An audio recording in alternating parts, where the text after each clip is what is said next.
Өдөр 14. Телепатаар мессеж татах.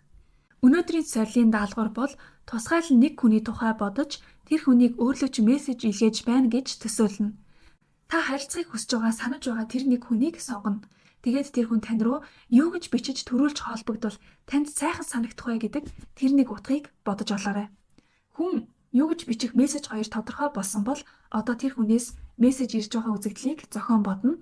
Facebook чат вэ нүү, утасны дугаараар юм уу, ямар ч аргаар байж болно. Та сайт заргаараа тухайн мессежийг ирж байна хэмээн зураглан харж тэр үзэгдлийг оюун бодолтой дахин төсөөлж харах хэрэгтэй. Тэр хүн таны дохойг хүлээн авч тантай холбогдъё гэсэн санаа төрөх болно гэж захиалаарай. Юу ч эргцүүлэх, нэгтлэх, хэтэрхий төвөгтэй бодох хэрэггүй. Зүгээр л энэ дагуу тушаал биелүүлж байгаа мэт даган хийж өөрийн оюун ухаан төдийгүй ертөнцид команд өгөөрэй. Танд угаасаа хүчин байгаа.